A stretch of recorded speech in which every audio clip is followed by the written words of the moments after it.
On va passer maintenant à l'étage inférieur fémoropoplité et je vais parler des drogues-lutines stent. Bon, vous savez que pour traiter les fémoropoplités, on a différents traitements, ce qui vont de l'angioplastie au stent graft, différents stents, des drogues-lutines stent et des drogues-lutines balloons. Maintenant, sur le marché, il y a deux drogues-lutines stent qui sont disponibles.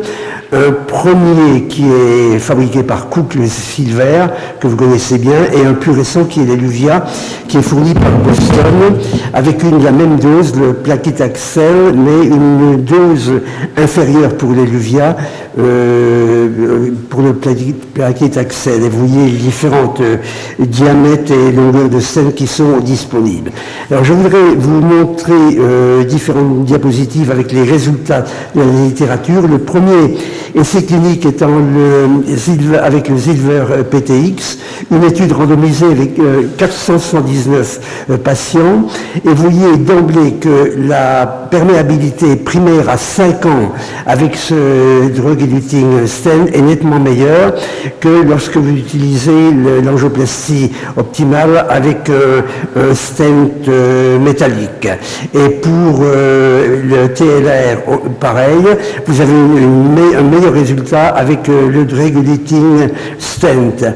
Concernant également le Silver PTX, si vous comparez le provisionnel stenting du drug-eluting stent et le provisionnel stenting des bare metallic stent, vous voyez également une perméabilité primaire qui est nettement meilleure, de même que le Freedom from TLR, c'est-à-dire le manque de réintervention après ces procédures. Donc on peut dire que ce stent, le Silver PTX, donne des résultats supérieurs à 5 ans si vous le comparez au stent classique avec un taux de fracture qui est vraiment bas, moins de 2%. Alors il y a maintenant une étude japonaise multicentrique avec plus de 900 patients et des lésions beaucoup plus longues de 14 cm. Alors ce qui est intéressant, c'est que dans cette série, il y a des patients extrêmement difficiles à traiter, diabétiques, avec une insuffisance rénale, des ischémies critiques, des occlusions, et on a maintenant les résultats à 5 ans. Et vous voyez qu'à 5 ans, pour l'ensemble de la population, l'absence de réintervention, c'est 74% des cas, donc c'est quand même beaucoup pour des malades qui ont des lésions extrêmement complexes, et vous voyez qu'on a des résultats identiques pour des lésions assez courtes, inférieures à 14 cm, et des résultats qui sont peut-être moins bons tout de même pour les lésions qui sont supérieures à 14 cm. Si vous voyez ces résultats, 57%, 80%, donc il y a une différence. Mais ce qui est intéressant, c'est qu'il n'y a aucune différence chez les diabétiques non diabétiques, chez les patients qui ont un bon runoff ou mauvais runoff, chez les patients qui ont beaucoup de calcifications, enfin des calcifications sévères ou pas, ou avec une insuffisance rénale. Donc la conclusion de cette étude, c'est que les résultats avec ce Silver PTX sont bons et peuvent être ce stent peut être utilisé et également chez des sujets qui ont des lésions extrêmement complexes. Étude intéressante également, récemment publiée au Congrès de Vite en novembre dernier, avec donc une méta-analyse de près de 2400 patients, et là, il voyait encore que les résultats sont extrêmement bons, puisqu'à 5 ans de follow-up, vous avez un freedom de TLR à 76%. Et ce qui est intéressant aussi, c'est qu'ils ont essayé de voir quel était l'impact des différents facteurs de risque sur cette perméabilité.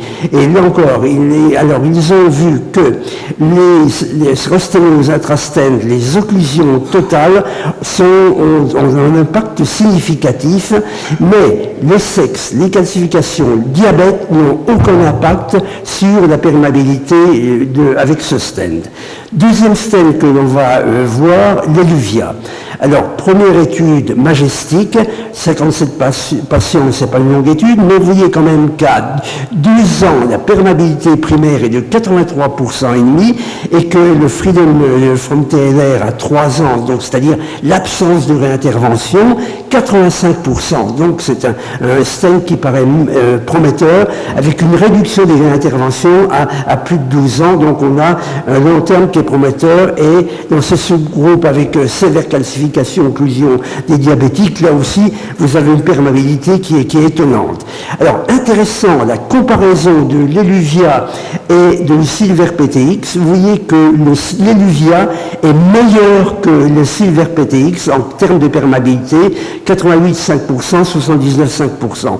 Donc une perméabilité primaire supérieure avec l'Eluvia de Boston. Et lorsque vous voyez les complications, là encore, vous en avez moins avec l'Eluvia, vous avez moins de thrombose, et en matière de stent fracture, c'est identique. Mais l'Eluvia, je n'ai rien, j'ai aucune action chez Boston, mais semble a priori donner de meilleurs résultats. Et chez les diabétiques également, on a des résultats qui sont, je peux dire, extraordinaires chez ce type de population, avec donc l'Eluvia. Alors, pour les longues lésions aussi, là encore dans cette courte série tirée de l'étude impériale, vous voyez qu'à 1 an, pour des longues lésions, la perméabilité primaire est de 93,5%. Là encore, un autre registre Munster, une perméabilité primaire de 87%. Ce qui est intéressant, c'est de comparer ces stents avec d'autres stents. Alors, si vous comparez avec le Supera, chose étonnante, le Supera semble supérieur au stent, au drug-eluting stent. Et le Viaban, par contre, donc stent couvert, semble moins bon.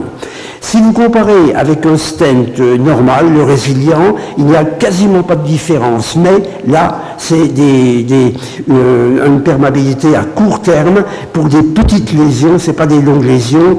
De même, également dans cette Battle Study récemment publiée par un Français Graphic, vous voyez que si vous comparez avec le Misago, il n'y a pas de supériorité du drug-eluting stent, mais encore des lésions courtes et une période qui n'est pas très longue. Intéressant de comparer drug-eluting stent et drug-eluting balloon. À cette première comparaison, on a des résultats similaires entre les deux. Deuxième étude, également des résultats similaires, mais là encore, moins de 3 ans de follow-up. Cette étude drastique est intéressante aussi, comparant donc les deux. Il n'y a pas de différence entre le drug-eluting balloon, drug-eluting stent pour toutes les lésions, mais si on compare le TASC A et B, les lésions TASC A et B, il y a peut-être une tendance pour le drug-eluting balloon qui serait un petit peu meilleur, mais ce n'est pas significatif. Par comparaison, pour les lésions type C et D, il n'y a pas de différence entre les deux. Donc, difficile dans cette étude de tirer des conclusions. Beaucoup plus intéressante, je crois, cette étude qui vient d'être publiée il y a quelques semaines au Link Mount Sinai aux États-Unis. C'est une étude prospective, 150 patients, où ils ont bien étudié les lésions courtes, les lésions moyennes et les lésions longues. Et vous voyez que la longueur moyenne des lésions est de 15 cm. Donc ça, c'est intéressant, cette étude.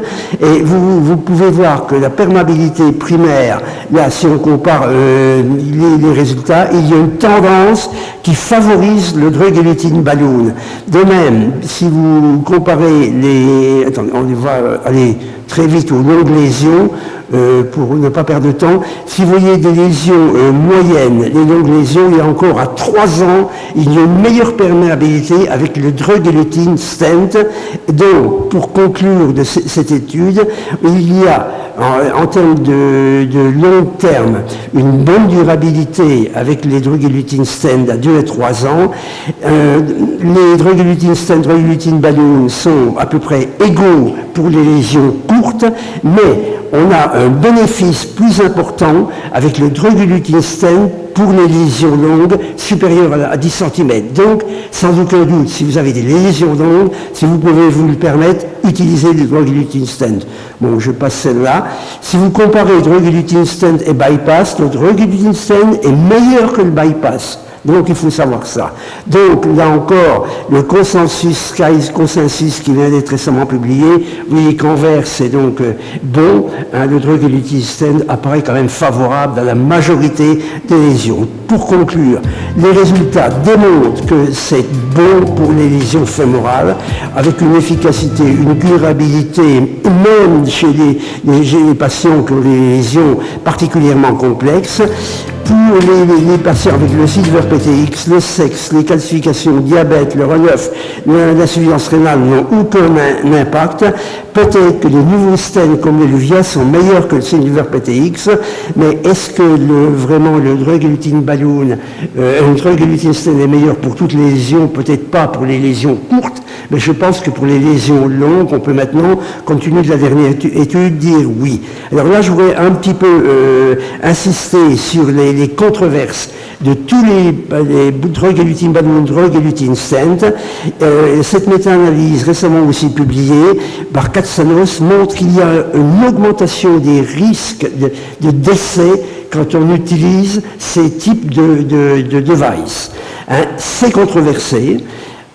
La méta-analyse d'Albrecht dit qu'il n'y a pas de différence. Medicare analyse, il n'y a pas de différence, mais quand même, la FDA récemment a mis une alerte en disant faites attention, si vous utilisez des drug-eluting stents au drug-eluting balloon, vous avez un plus haut risque de décès, donc utilisez peut-être des traitements alternatifs. Je ne sais pas qui a raison, c'est très controversé aux États-Unis, en tout cas il faut le savoir. Merci pour votre attention.